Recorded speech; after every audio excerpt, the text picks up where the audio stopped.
Bermuda triangle लंबे समय से एक रहस्य बना हुआ है। कई रिसर्च के बाद भी वैज्ञानिक इसके रहस्य का पता नहीं लगा पाए हैं। इस बीच ना जाने कितने जहाज और एयरक्राफ्ट इसके भीतर रहस्यमयी ढंग से गायब हो चुके हैं। ये जगह उत्तर अटलांटिक महासागर में स्थित ब्रिटेन का प्रवासी क्षेत्र है।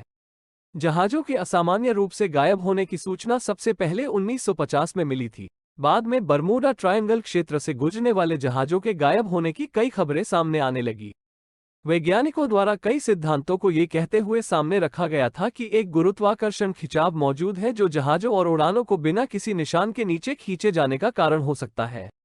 साल 1962 में इसी इलाके में फ्लाइट 19 गायब हो गई थी। कहा जाता है कि एयर ट्रैफिक कंट्रोल से बात करने वाले पायलटों के आखिरी शब्द थे, हम सफेद पानी में घुस रहे हैं, कुछ भी ठीक नहीं लग रहा है, हम नहीं जानते कि हम कहाँ हैं, पानी हरा है, सफेद नहीं है।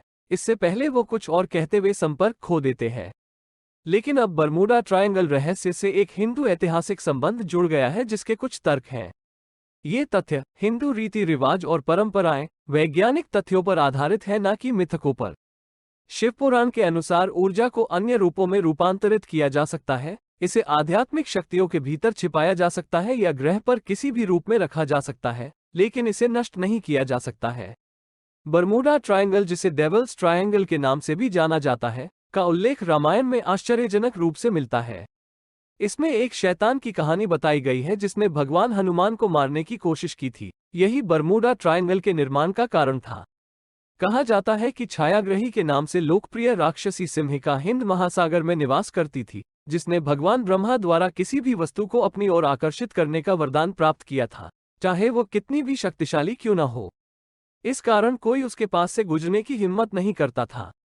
जब हनुमान सीता की खोज में गए तो कहा जाता है कि जब वो समुद्र को पार कर रहे थे जहां राक्षसी सिंहिका निवास कर रही थी, हनुमान ने जल्द ही महसूस किया कि उनकी शक्तियां बंधी जा रही हैं। उनकी गति एक अजेय शक्ति द्वारा कम हो गई थी।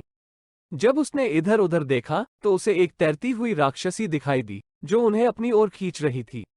राक्षसी ने हनुमान को खाने की कोशिश की, लेकिन भगवान हनुमान ने अपने विशाल शरीर के आकार को कम करके शैतान को मार डाला और उसके मुंह से आंतरिक आदि अंगों को नष्ट कर दिया।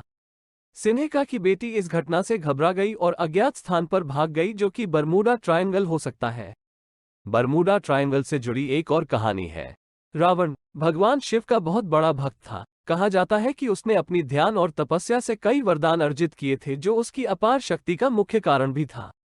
रावण को एक मणि भी दी गई थी जो उनकी नाभि में अमृत के पुनर्जनन में मदद करती थी, जिसका अर्थ था कि कोई भी उन्हें तब तक नहीं मार सकता था जब तक कि मणि वापस न ले ली जाए, ताकि अमृत का पुनः निर्माण न हो सके। भगवान राम और रावण के बीच युद्ध से ठीक पहले ऐसा लगता है कि शिव एक संत के भेष में प्रकट हुए थे और उन्होंने रावण की पत्नी मंदोदरी से मणि को दक्षिणा के रूप में देने का अनुरोध किया था।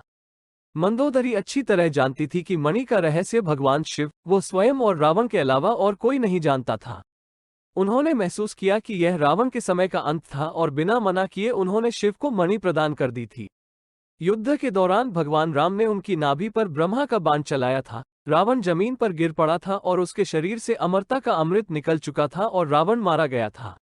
रावण की मृत्यु के बाद मणि को एक ऐसे क्षेत्र में रखा जाना था जो मणि की सारी ऊर्जा और बेकाबू शक्ति को अवशोषित कर सके।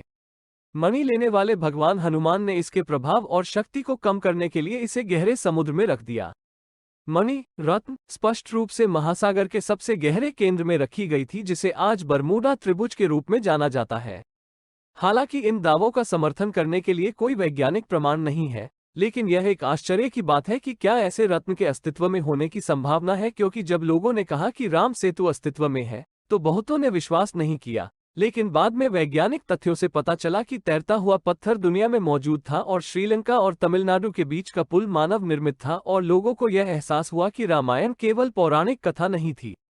तो संभावना है कि कोई रत्न मौजूद है जो बरमूडा त्रिभुज में अत्यधिक गुरुत्वाकर्षण खिंचाव का कारण हो सकता है।